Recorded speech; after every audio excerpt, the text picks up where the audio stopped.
Good morning, New Canaan High School. I'm Caitlin Dwyer. Today is Friday, April 20th, and a day E. And I'm Tessa McKinley. Welcome to the fourth quarter, everyone. We're only 3 days in, and there's already a lot going on.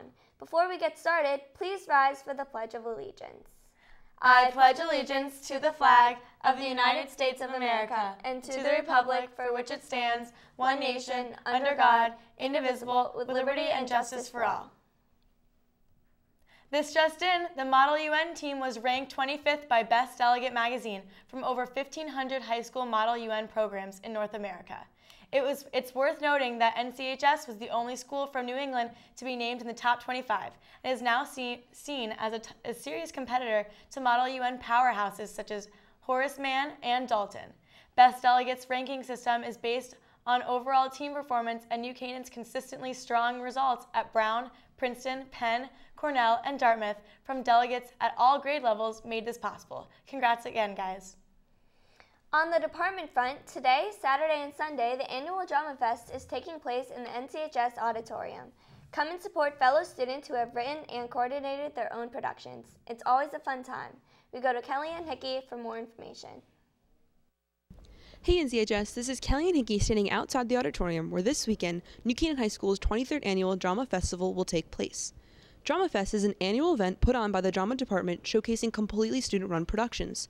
Students write, direct, and act in these 10-minute pieces, each tied together by a common theme. This year, there were 8 entries centered around What's Love Got to Do with It? I was able to catch up with some of the actors and directors to find out more about this unique event. Drama Fest is completely student-done, student-written plays, student-directed plays, student-cast plays. Everyone is a student that's involved with it. We assemble the props, we assemble the sets, we assemble the lighting, the sounds, and all that stuff. You have to improv a lot. Like, you don't spend weeks and weeks and months on these sets painting them and acting and whatever. It's like it's quick, but that also makes it very exciting and interesting. Well, trying out for a play was actually on my senior bucket list, and I'm an athlete, so I don't have the time to commit to a full-on musical. But Drama Fest was awesome because it was kind of a short-term commitment, but I got to see a side of New Canaan High School that I don't usually see. My favorite part is seeing the vision that I had in my head on stage happening. Many of you may have seen the production last night, but if you didn't, be sure to check out your fellow students' work tonight or Saturday night at 7:30 p.m. right here in the auditorium. This has been Kellyanne Hickey for NCTV. Back to you guys in the studio. Thanks, Kellyanne. And NCTV was there last night for a fabulous production, but drama is not something students should be looking for when it comes to their report card. We've made it to fourth quarter and grades are closed this past Tuesday. Be sure to pay any fees and return any library books that are overdue, or else you will not be able to view your report card. I'm sure that library book is somewhere. Oh no, thanks for the reminder, Caitlin. So, have I ever told you how much I love charity and frozen yogurt? No, Tessa, what an odd combination. Not an odd combination at all, Caitlin.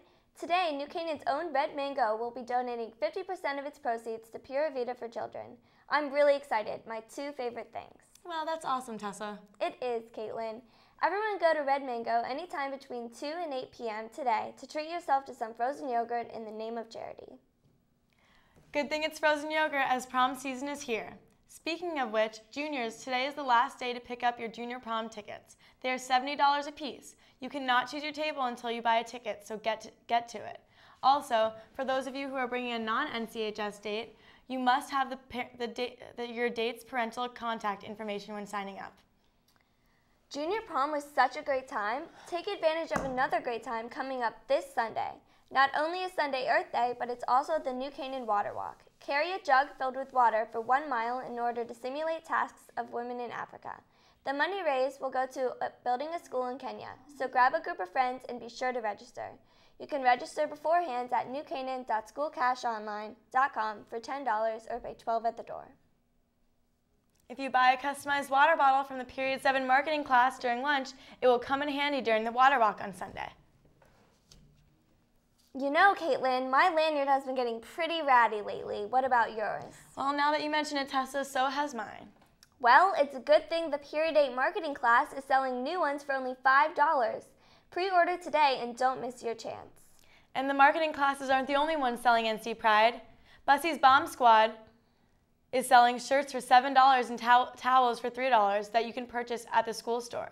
We've got a lot of games coming up, and they're a great way to show your school spirit. Exactly, so let's head over to the lad with the lowdown. Good morning, Taylor. Good morning to you, Tessa. Another fun week of spring sports. We start indoors with boys volleyball, who battled before falling 3 sets to love against Bridgeport Central Monday, seeing the same result versus Danbury in the midweek.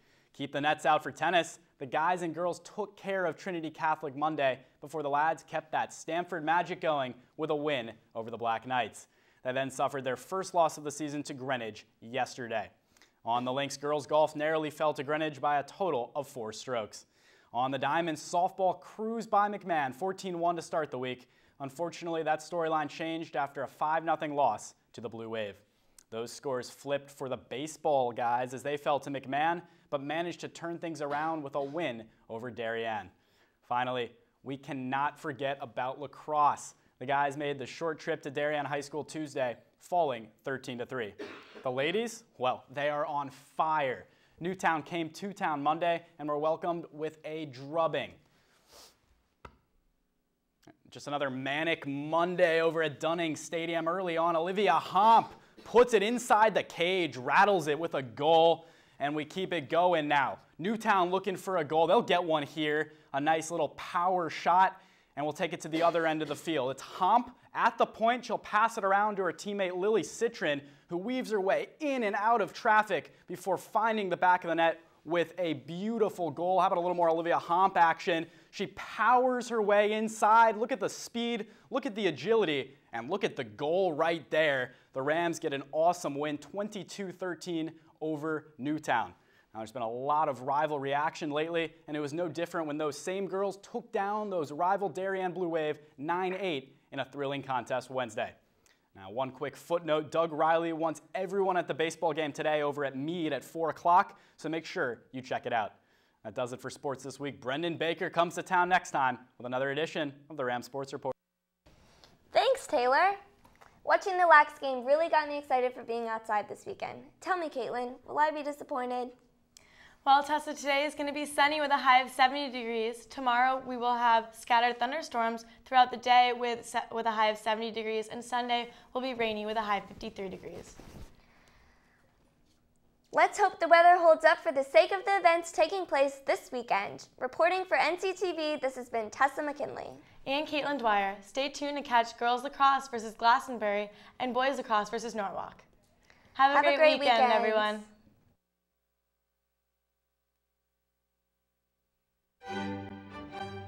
I asked them to take a poem and hold it up to the light, like a color slide.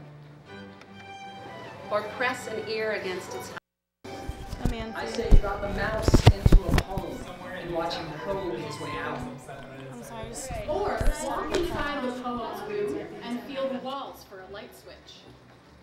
I want them to water ski across the surface of the poem, waving at the author's name on the shore. But all they want to do is tie a poem to a chair with rope and torture a confession out of it. They begin beating it with a hose to find out what it really means. Submit an original poem to your English teacher by next Friday and join us for Poetry Fest 2012 on April 26th at 7 p.m.